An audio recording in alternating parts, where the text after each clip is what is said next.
Voy a hacer de introductor de quienes más conocen el tema.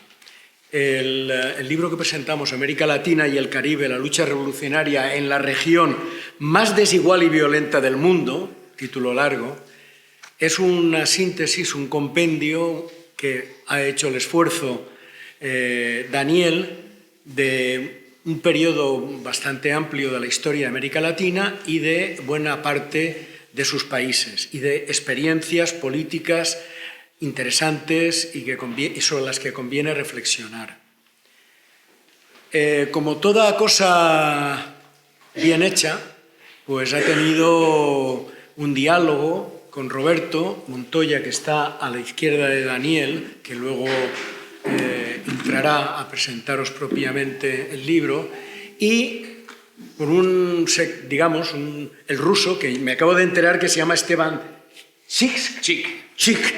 Yo pensaba que ruso era su apellido, y bueno, porque ha permitido una mayor agilidad en la búsqueda de documentos y también un diálogo con otra generación latinoamericana bien diferente a la de Daniel y también incluso a la de Roberto, por los años que median.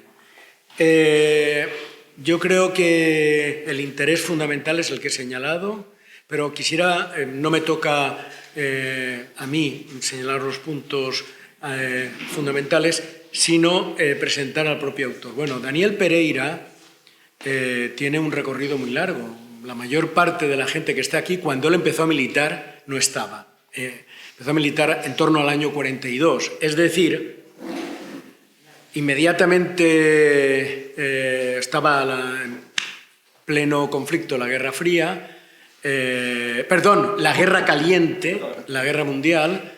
En Argentina se vivían también años convulsos, que luego dieron pie a años aún más convulsos, y en un país que tiene una característica, y es que el trotskismo siempre ha sido, en términos absolutos y relativos, un referente fuerte, con organizaciones a veces no unificadas, pero en lo que podríamos llamar la izquierda revolucionaria, Argentina se adelantó a otros lugares.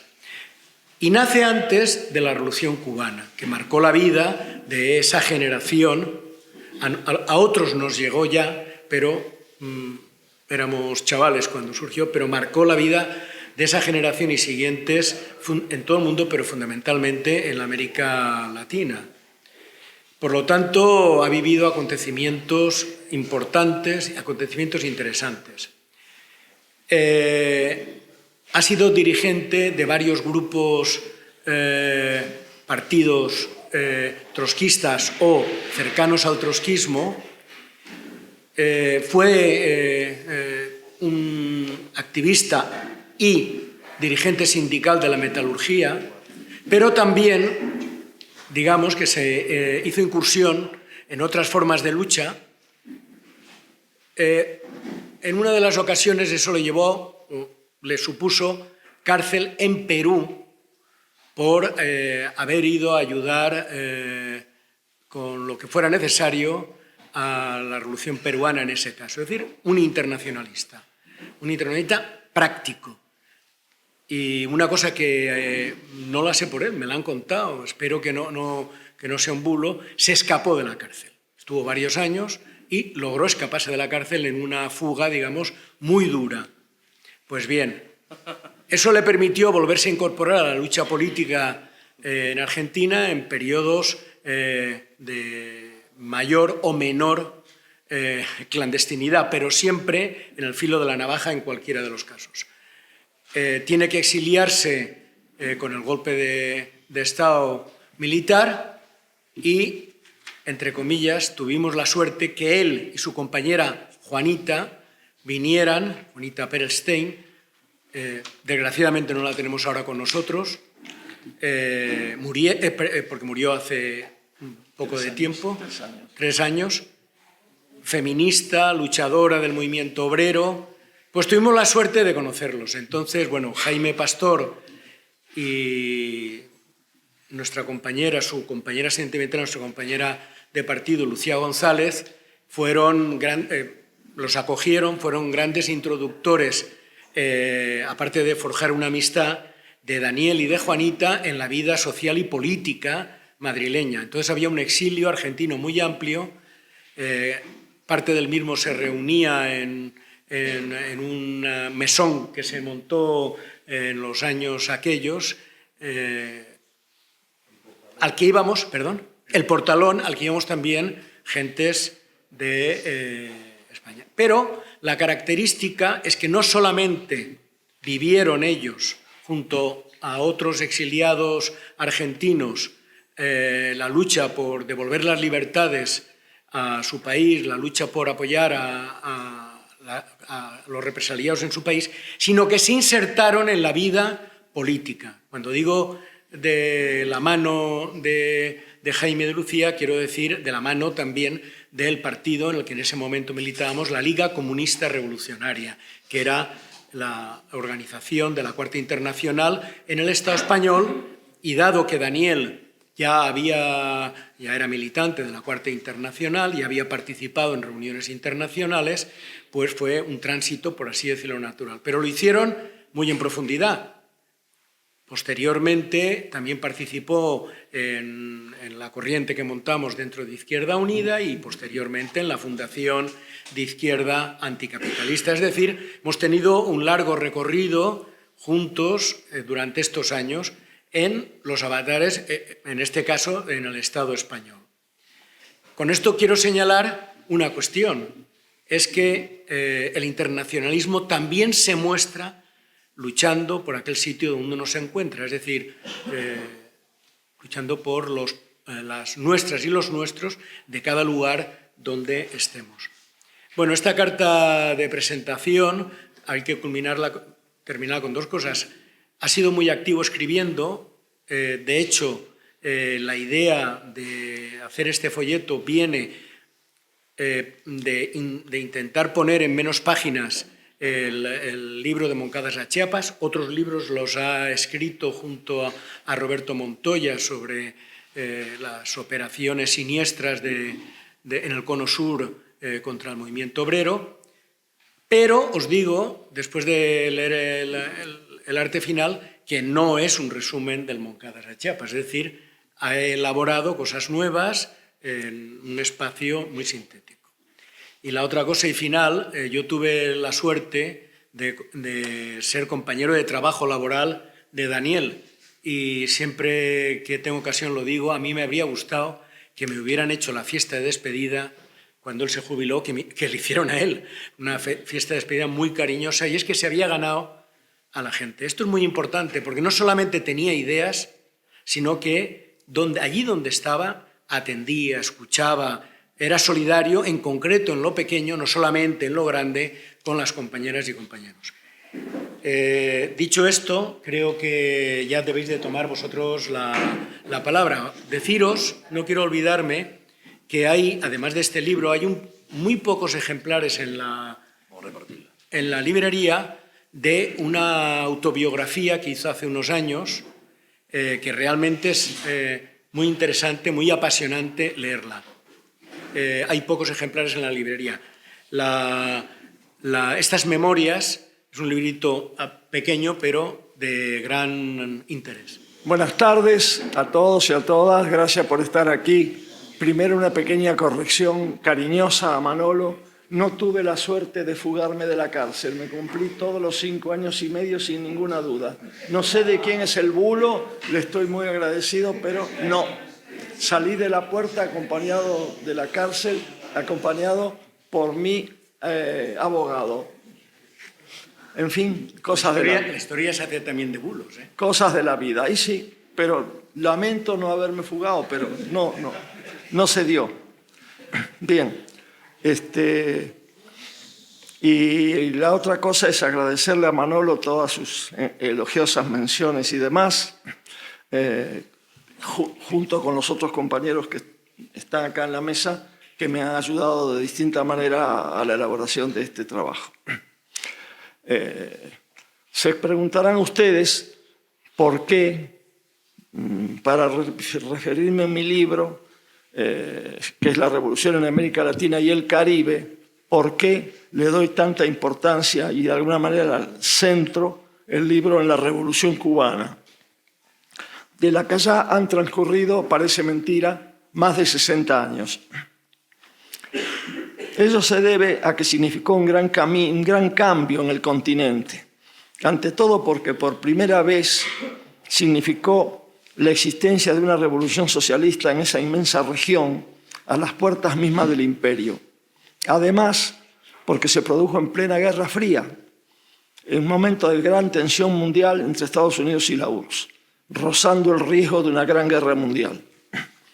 En primer lugar, para la izquierda latinoamericana existente en esos años, supuso un verdadero terremoto político y social, que lo movió todo. Sabíamos muy poco del movimiento cubano y la sorpresa fue grande cuando aparecieron en la tele los barbudos a bordo de tanques y camiones. De los primeros años de la revolución fueron pocas las noticias que se filtraban sobre las características de la lucha, sobre la participación de la población y de las bases de apoyo del grupo guerrillero.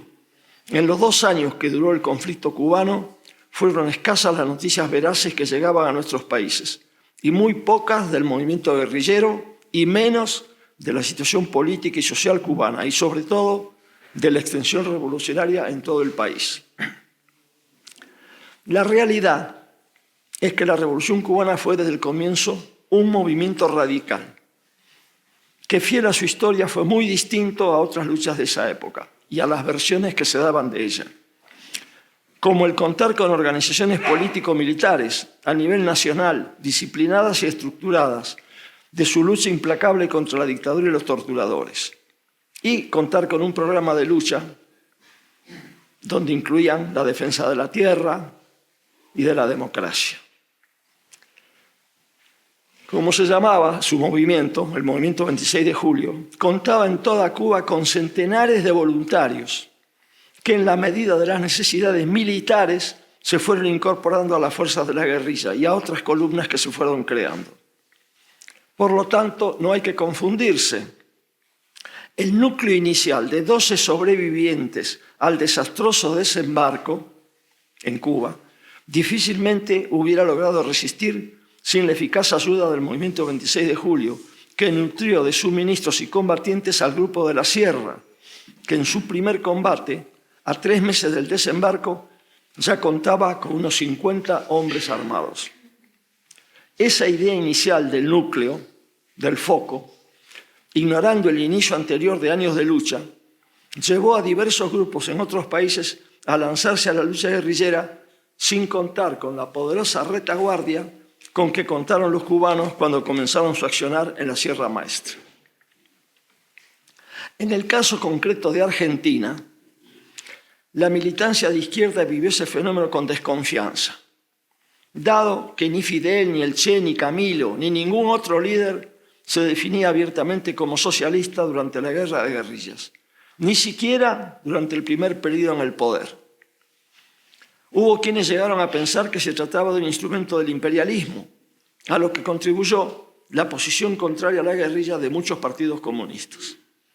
En el caso de nuestra organización, un sector de la misma simpatizó con la revolución antes de la victoria y comenzamos a plantearnos la necesidad de la lucha armada ante la represión que sufríamos en nuestro país.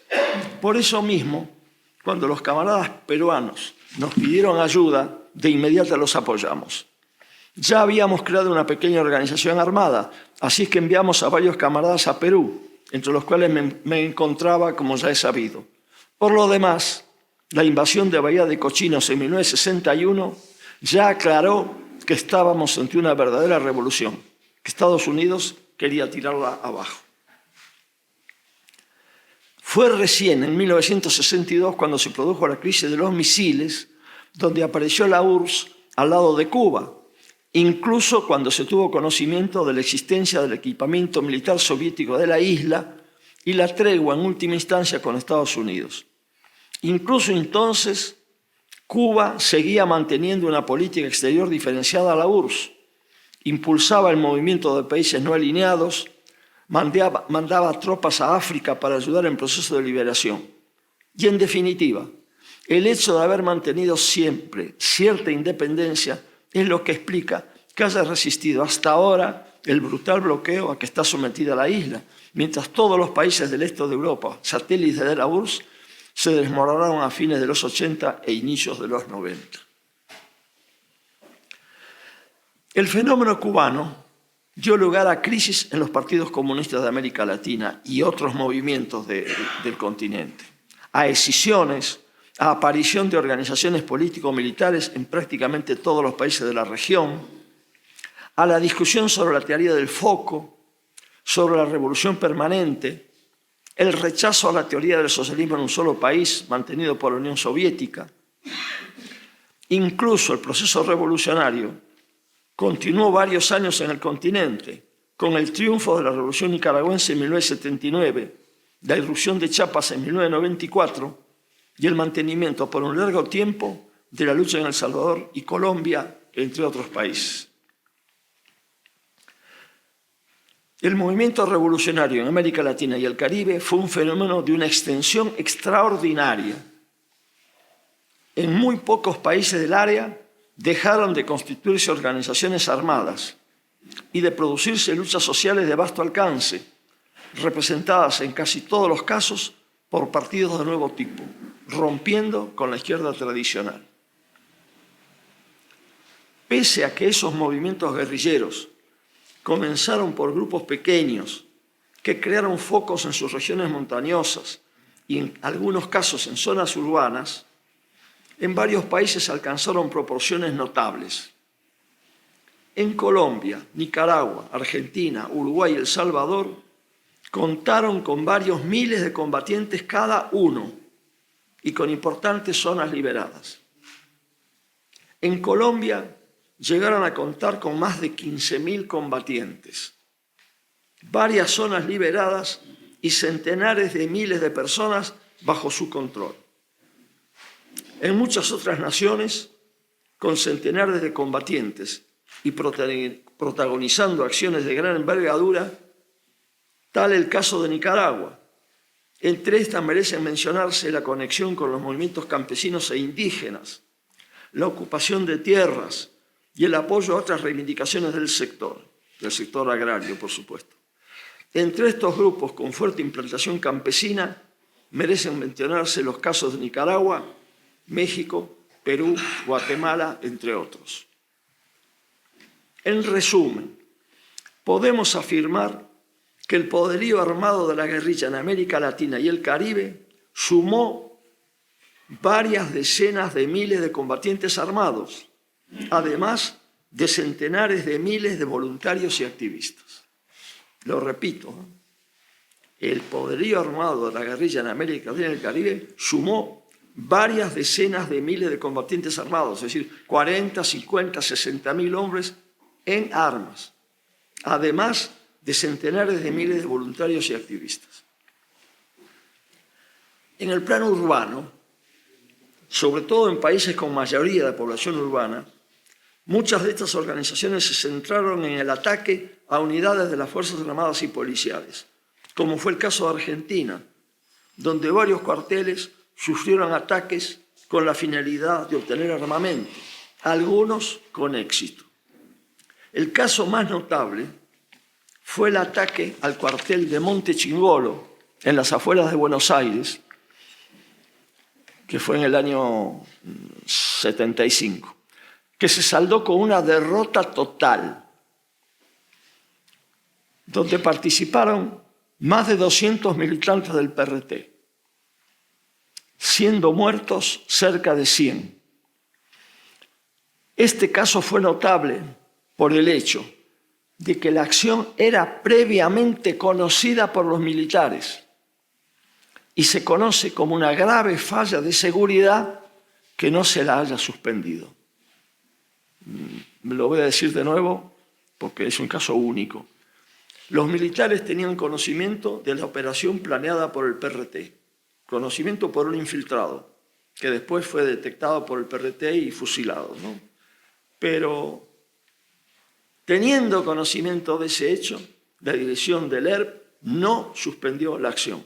Y el resultado fueron, yo digo, cerca de 100. Según el informe militar, 75 muertos de militantes del PRT por no haber suspendido la acción. Se le puede poner a esto el nombre que se quiera. Algunos le hemos llamado aventurerismo, locura, lo que se quiera.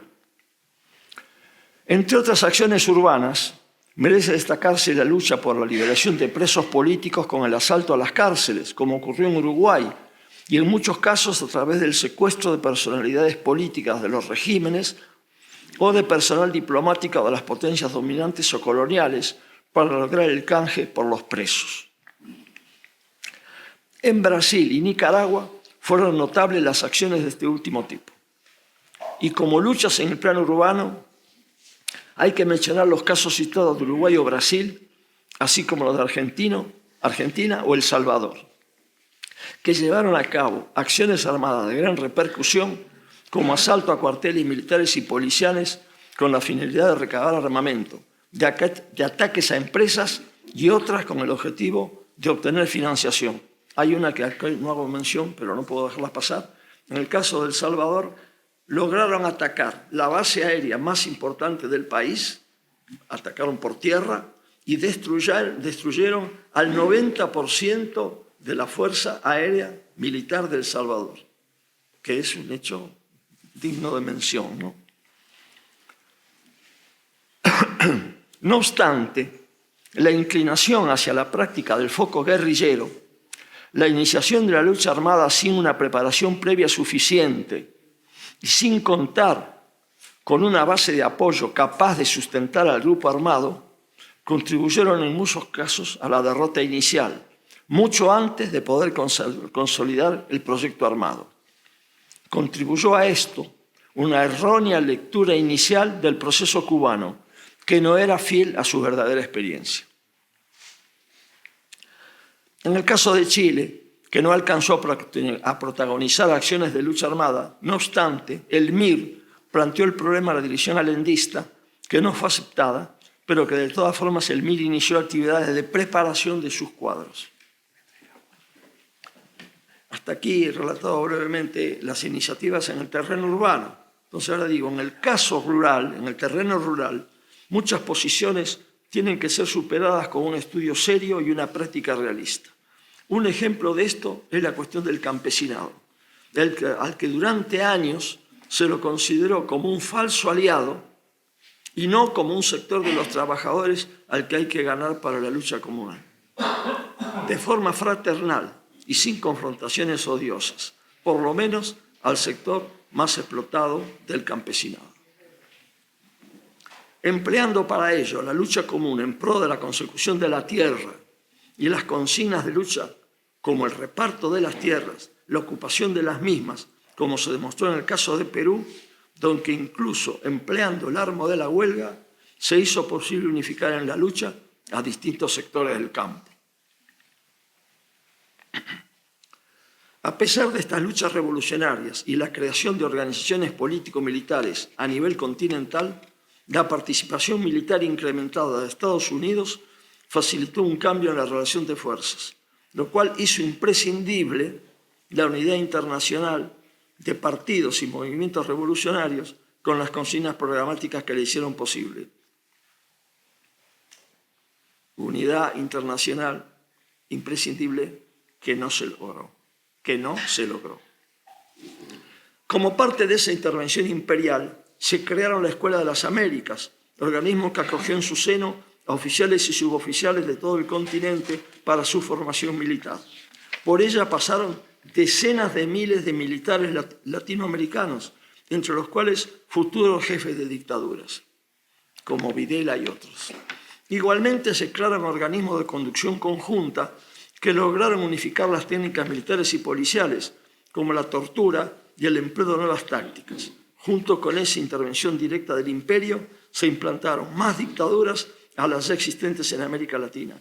Se aplicaron a sangre y fuego regímenes de un modelo económico ultraliberal a través de las Fuerzas Armadas y de mercenarios de todo tipo. En las últimas décadas se crearon empresas que emplearon a militares de distintos países retirados o a punto de serlo, cobrando sustanciosos salarios. La violencia se desató más y más en los años 60 y 70, hasta que la mayoría de organizaciones con más o menos raigambre popular, con características rurales o urbanas según los países, terminaron siendo aplastadas por la represión generalizada y el genocidio. Los movimientos sociales también sufrieron duros golpes. Miles de activistas y sindicalistas fueron asesinados, incluso sin tener ninguna relación con actividad armada o guerrillera. La extrema violencia de aquellos años de plomo marcaría la lucha de clase de los años 80. Los estados incrementaron el accionar represivo, no solo mediante el uso de personal militar o policial, sino con la proliferación de organizaciones del tipo de la AAA que operaron en Argentina, Perú y Centroamérica.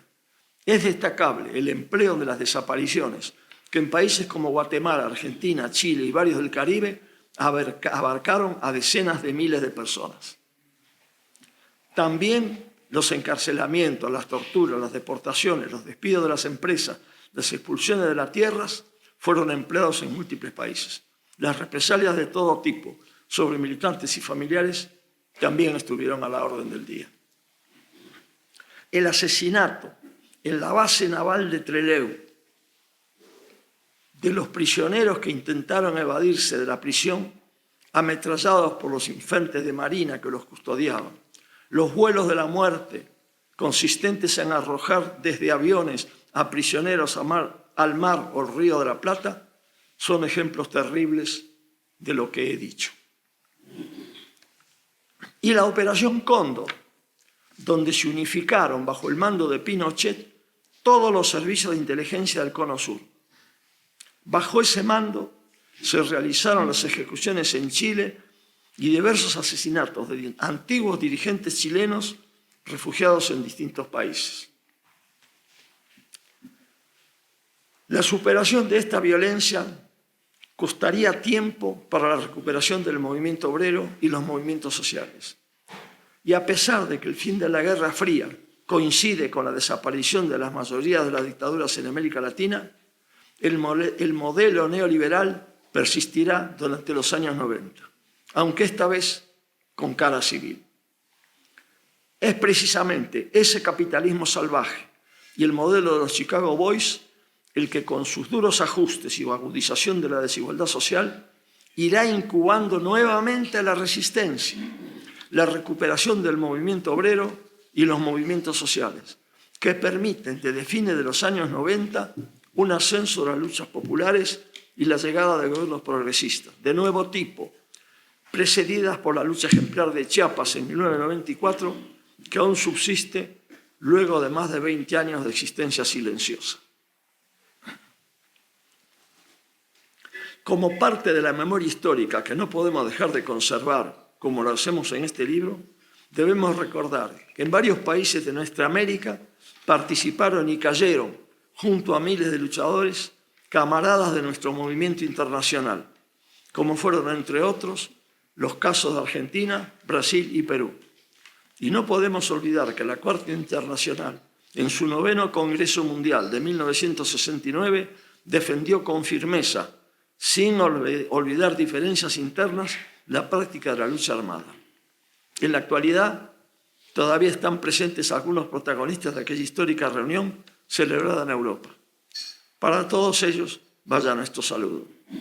Desde luego, esa memoria debemos hacerla extensiva a tantas y tantas luchas donde muchos camaradas participaron y participan. Entre tantos luchadores internacionalistas, tenemos que saludar la memoria de Ernesto Che Guevara, irrepetible figura revolucionaria de América Latina y el Caribe, ejemplo de internacionalismo combatiente que cayó víctima de los disparos de un mercenario boliviano de la CIA.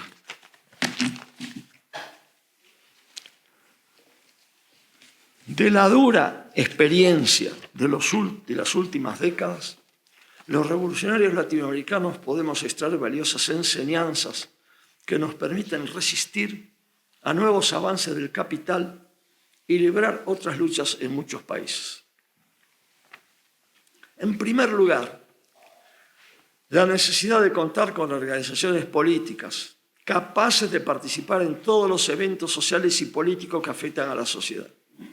Esas organizaciones, se llamen partidos o movimientos, deben contar con programas que respondan a las necesidades de las grandes masas populares e internacionales, donde se imponga la solidaridad en la lucha contra el sistema global capitalista. Es decir, que aunque hayan surgido en un determinado país, deben ser internacionalistas, reflejando en sus programas las necesidades comunes de los diversos países. Sin poderosos partidos apoyándose en sólidos programas de ese tipo, es imposible lograr la victoria contra los enemigos que debemos enfrentar. Deben ser anticapitalistas, porque es la forma de unir a todos los explotados y oprimidos por encima de fronteras. Y deben ser internacionalistas, porque la lucha debe librarse en el mismo campo de nuestro enemigo, que por supuesto combate unido en torno a poderosas herramientas que ha construido por encima de sus diferencias tácticas cada vez que la circunstancia de la lucha de clases se lo ha demandado. Las experiencias de las revoluciones que se han librado nos indican que todas ellas fueron enfrentadas por el capitalismo apelando a la violencia extrema, con la unidad de los explotadores, comenzando en la historia por la Comuna de París en 1871 y siguiendo por la Unión Soviética, que tuvo que enfrentarse al final de la Primera Guerra Mundial en 1919 con una coalición de fuerzas armadas de decenas de países que la invadieron y a punto estuvieron de derribarla en los primeros años de su existencia. Pero más recientemente, en la historia de las luchas latinoamericanas de las últimas décadas, vemos que en los casos donde procesos iniciados con importantes avances populares fueron enfrentados por el neoliberalismo, inicialmente por las burguesías nacionales y luego con el apoyo de otras burguesías y por la fuerza del imperialismo.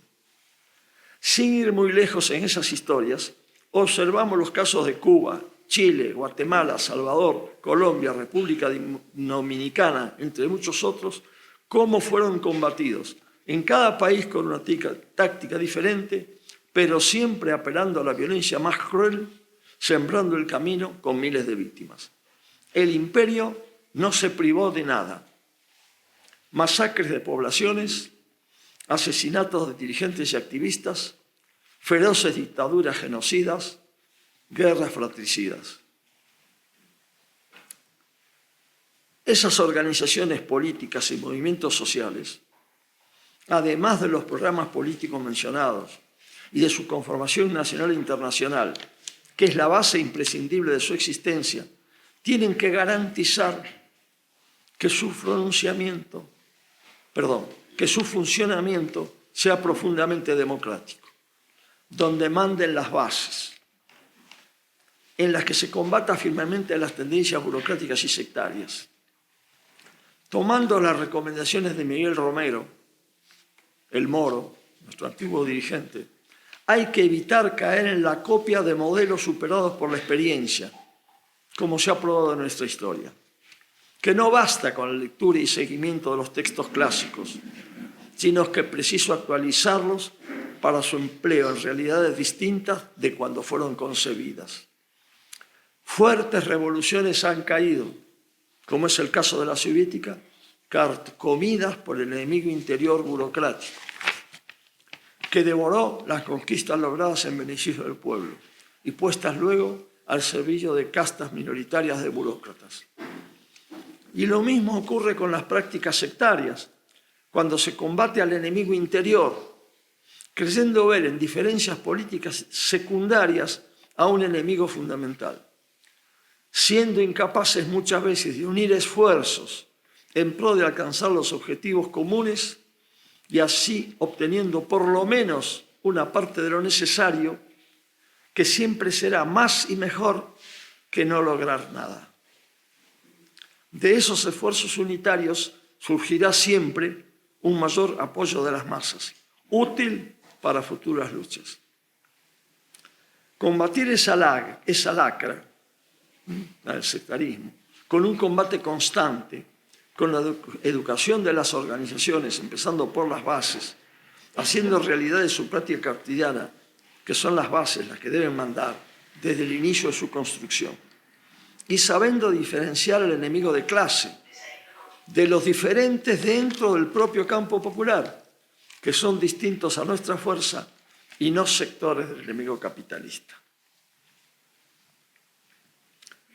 Al mismo tiempo de la construcción de las organizaciones políticas, debemos colaborar en la construcción de fuertes movimientos sociales, campesinos, sindicales, feministas, ecologistas, juveniles, pacifistas, sin la pretensión de hegemonizarlos, sino procurando influir en ellos desde nuestro programa. Estos movimientos sociales deben ser la sólida base en que se asienten las organizaciones políticas, unidas en torno a programas de lucha, capaces de movilizar a las grandes masas en defensa de sus programas de lucha, en defensa de las reivindicaciones. Sin esas organizaciones amplias de millones de explotados y oprimidos, es imposible mantener y ampliar el poder conquistado en los procesos revolucionarios. Los ejemplos de los procesos más importantes que se vivieron en el continente demuestran que los que más resistieron lo hicieron basado en tales movimientos sociales, de campesinos, de pobladores, de indígenas, de trabajadores, y no solo en las fuerzas más reducidas de los partidos revolucionarios. Como prueban las movilizaciones globales de millones de mujeres del 8 de marzo.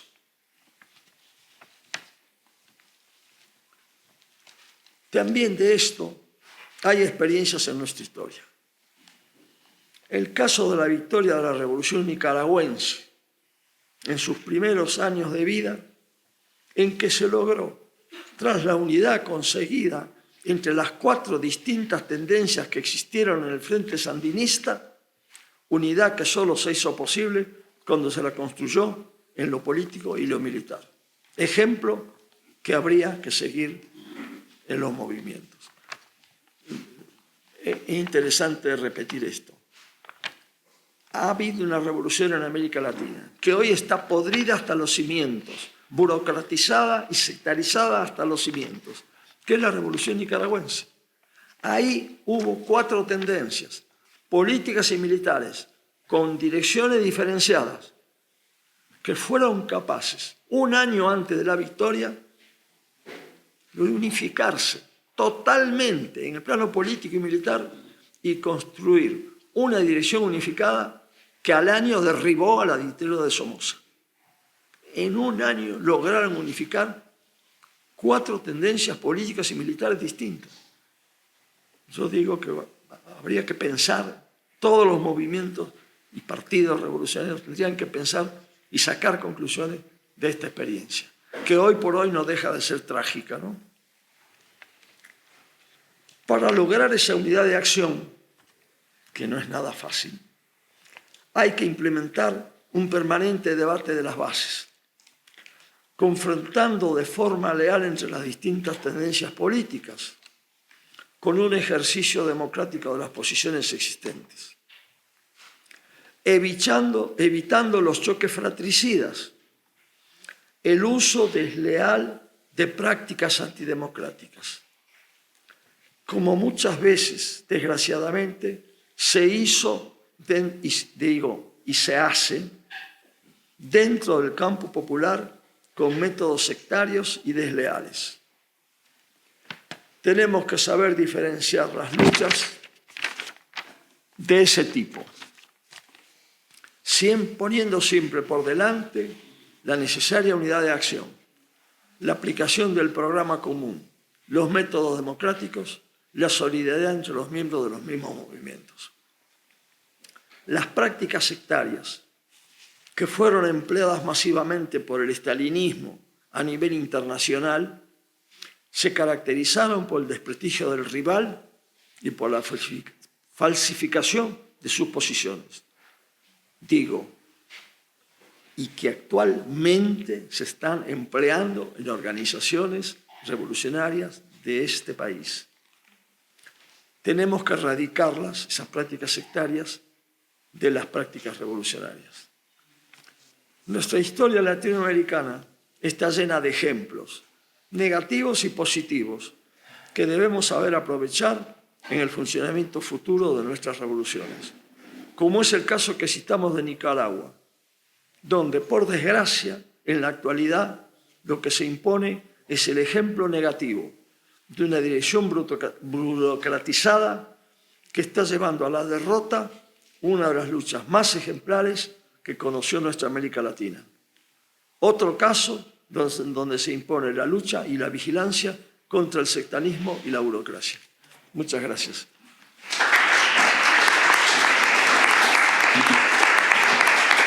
Bueno, buenas tardes a todas y a todos. Después de esta intervención de Daniel... ¿Está bien?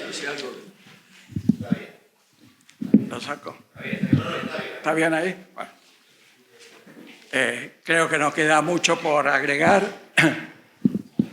Bueno, decir, aparte de la introducción que hizo Manolo, que este libro, por un lado, es una síntesis muy apretada de un periodo muy largo de la historia de América Latina, que incluso toma una serie de luchas de siglos atrás, de las luchas indígenas, como una muestra de la resistencia, primero frente al imperio español, pasando por las distintas etapas, hasta centrarse más a partir de la Revolución Cubana y lo que eso supuso en adelante.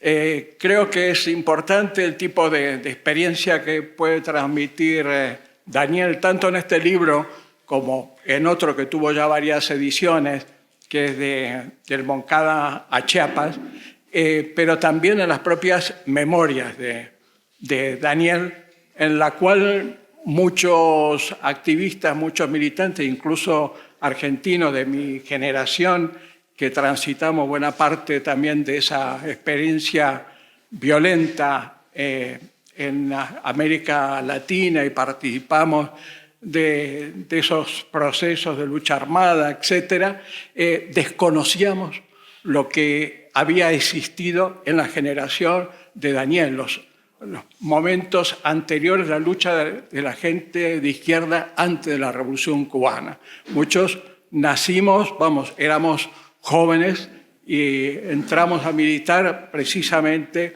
cuando surgió la Revolución Cubana y estaba todo ese terremoto dentro de la izquierda que provocó fracturas en los partidos comunistas, más aún en partidos socialistas, la aparición de organizaciones armadas de una forma estimuladas por la Revolución Cubana, pero sobre todo ante la impunidad de cómo enfrentar, de cómo seguir las luchas sociales enfrentándose a un aparato represor de dictaduras que ya había en América Latina. Pensemos que América Latina, prácticamente casi todos los países de América Latina han sufrido dictaduras militares desde inicio del siglo XX. Es decir, las dictaduras militares auspiciadas por Washington siempre estuvieron desangrando América Latina mucho antes de la Revolución Cubana.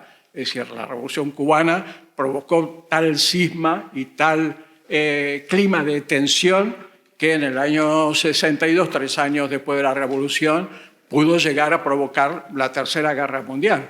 En aquella época muchos vivimos la tensión que existía en el mundo cuando llegaron a la isla, cuando llegaron a Cuba, misiles rusos apuntando a Estados Unidos. Hay películas, hay montones de documentos sobre eso, del momento de tensión terrible, el bloqueo marítimo que se impuso a Cuba de Estados Unidos y otros países, con lo cual, si no se retiraban esos misiles, se provocaba una nueva guerra. Bueno, eso es solamente un símbolo de lo que significó aquella época, una época violentísima en América Latina, de la cual han quedado una cultura de violencia que hace de que esa región del mundo sigue siendo, al día de hoy, tantos años después de aquella experiencia, de aquellos años de plomo, una cultura de violencia que la hace de la región más violenta del mundo y la más desigual del mundo, ¿no? Todo eso está impregnado, hasta el día de hoy parece de que a los que participamos en aquellos procesos se ve que, bueno, parte de la historia, pero después de eso ha pasado mucho. Veamos lo que ha pasado esta semana con la FARC. ¿Qué ha pasado? Un sector de la FARC vuelve a tomar las armas. Veámoslo, analicémoslo como lo analicemos, si ha sido una correcta decisión o no, pero el hecho de que se presente esa situación a la guerrilla más antigua de toda América Latina, la guerrilla que nació en el año 64, poco de la Revolución Cubana, y que hace 3 años había culminado, al parecer, en un acuerdo de paz, esta vez definitivo, y finalmente de definitivo nada, en la medida de que se han violado por parte del gobierno todos los acuerdos de paz firmados para intentar civilizar el país, pues todos esos acuerdos fueron violentados. La cultura política, incluso en los gobiernos civiles que siguieron a las dictaduras militares, llevan incorporado toda una práctica violenta que hacen. En el caso colombiano puede ser el más extremo, de que se han cargado ya a 150 exguerrilleros desmovilizados, aprovechan ahora a través de grupos paramilitares para irse cargando uno tras uno, como ya pasó en los años 80 y 90, que se cargaron a miles de militantes de otro acuerdo de paz, de otra desmovilización. Si veis el comunicado que ha leído Iván Márquez, uno de los líderes guerrilleros, que está colgado en YouTube, es de media hora, que explica la historia de ruptura de esos acuerdos de paz firmados en distintas etapas y con distintos gobiernos, entendéis un poco por qué esta situación de volver ahora a tomar las armas, en una situación incluso peor a nivel de fuerzas y a nivel militar, etcétera, que las que estaban antes, se toma una decisión tan desesperada. Pues es que América Latina ha estado impregnada de toda esa situación. En los años 60, los años 70 fueron los años de plomo, donde toda una generación de gente joven decidió tomar las armas para enfrentar esas situaciones, en la medida de que uno nacía bajo una dictadura militar, venía un corto periodo electoral que era inmediatamente interrumpido. Hubo cantidades de golpes militares que interrumpían los pequeños procesos electorales que permitían los militares, pero cuando tomaban determinadas medidas, reformas, a veces tibias, pero para ellos muy fuertes, que cuestionaban algo al sistema, inmediatamente volvían a interrumpir esos procesos electorales, asumían el poder, eliminaban las libertades democráticas y se repetía ciclos tras ciclos. En mi caso, la primera vez que voté fue al exiliarme en Europa. Durante toda mi vida o no había coincidido con eso o estaba en la cárcel y tampoco podía votar. Entonces, hubo generaciones muy marcadas por toda esa situación que explican todos esos movimientos de resistencia a los planes ultraliberales que empezaron a hacerse fuertes durante la dictadura, pero una vez acabada la Guerra Fría, una vez en los años 90 hay una oleada de gobiernos ultraliberales, pero con cara civil, pero que tienen rasgos comunes. La violencia contra la protesta social, los secuestros, las persecuciones a periodistas, a defensores de los derechos humanos, y que hasta el día de hoy se extiende a activistas LGTBI, activistas ecologistas, es decir, activistas, periodistas que denuncian, como en México, el narcotráfico y las complicidades del Estado, pero ya esa cultura de violencia, de dictaduras militares, etcétera, la siguen aplicando y pasa a ser parte de esa naturalidad de la realidad latinoamericana. Hubo un momento, un periodo de corte de todo eso, que todas esas protestas y levantamientos como el de Chiapas de 1994, el movimiento Sin Tierra en Brasil, etcétera, que empiezan a crear las condiciones que permiten que lleguen al poder gobiernos progresistas. El primer caso fue el de Venezuela en 1999 con Chávez, y al que sigue una oleada de gobiernos progresistas, siendo muy laxo en el término progresista, dado que son muy variopintos. Algunos han seguido procesos más radicales, hicieron avances más interesantes, otros se quedaron simplemente en un capitalismo de Estado, como lo definía Néstor Kirchner, capitalismo de Estado serio, ¿no? Ya con eso era suficiente, era la recuperación de la figura del Estado después de tantos años de neoliberalismo y de desarticular el Estado, ya con eso los contentamos, ¿no? Bueno, de toda esa experiencia que se habla, creo que es el último capítulo del libro de Daniel, vemos ahora que sí, hubo logros, sí, evidentemente, en algunos países más que otros, hubo logros sociales, una redistribución de la riqueza mayor, hubo un incentivo a las luchas, hubo un clima favorable que también, a lo cual también contribuyó que en la década de los 90, Estados Unidos estaba muy concentrado después del 11S de 2001, en las guerras de Afganistán y Irak, y a las cuales después se siguieron toda la guerra contra el ISIS, que hicieron, no que desatendiera totalmente América Latina, pero que sus ejes centrales estuvieran en otro lado. Algo que ahora se ha revertido totalmente. Esos gobiernos progresistas, como todos sabemos, han ido cayéndose. Estamos frente a un nuevo ciclo, a una ola neoconservadora actualmente, con exponentes tan importantes como Jair Bolsonaro, que es no solamente una vuelta del ultraneoliberalismo, sino que con otras características aún más agresivas, con un presidente claramente homófobo, autoritario explícitamente, respaldado por las Fuerzas Armadas. Hay una recuperación en América Latina de las Fuerzas Armadas, que tras el final de las dictaduras militares se habían replegado los cuarteles.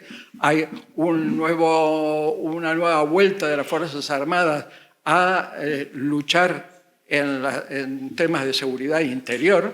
Incluso Macri autorizó por primera vez en Argentina, después de la dictadura, a que las Fuerzas Armadas fueran utilizadas cuando son desbordadas las fuerzas policiales, y en muchos países, en Chile no se ha logrado abolir el papel que le asigna la Constitución a las Fuerzas Armadas, que pueden intervenir en la seguridad interior, y en muchos países ha vuelto toda esta discusión y la legislación que ha dado más participación a las Fuerzas Armadas como reaseguro de esos planes ultraliberales que provocan, evidentemente, protesta en la calle.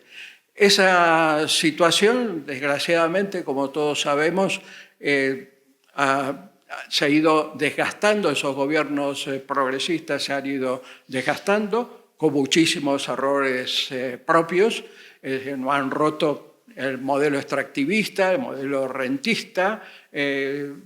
En algunos casos, como el de Venezuela, han pasado de depender el 90% de sus ingresos de la renta petrolera, ahora a depender el 96%, después de 20 años de chavismo. hay toda una situación que es sumada, por supuesto, a una contraofensiva neoliberal de lucha de acoso económico, de boicot, el bloqueo de hecho que está haciendo a Venezuela hoy día Trump es algo muy fuerte, que asfixia económicamente y deja sin margen de maniobra la situación, pero sea como sea, han ido cayendo, algunos a través de los llamados golpes blandos o institucionales, como cayó Manuel Zelaya en Honduras o cayó Fernando Lugo en Paraguay, o el impeachment a Dilma Rousseff en Brasil, o el juicio farsa contra Lula también en Brasil, y otros han caído en las urnas, como el kirchnerismo en Argentina y otros países, ¿no? Pero, bueno, a partir de esto que ya en el libro termina Daniel para cerrar en algún punto, no se sigue la discusión, pero permite ver por dónde van los tiros, por dónde ese desgaste y el nuevo periodo que se abre a partir de ahora, ¿no? Hay una característica, creo, importante para los que conocéis bien a Daniel, lo sabéis, que es importante en alguien nacido en los años 20, que a diferencia de muchos históricos marxistas que han quedado anquilosados en una parte de la historia y su principal característica es contar batallitas de su época, pues Daniel ha tenido la adaptabilidad, la sensibilidad para saltar de la Argentina bajo dictadura militar a la España del año 78, que llegó a Madrid para insertarse inmediatamente en la LSR española, adaptarse a las luchas que había en ese momento por las libertades y por seguir arrancando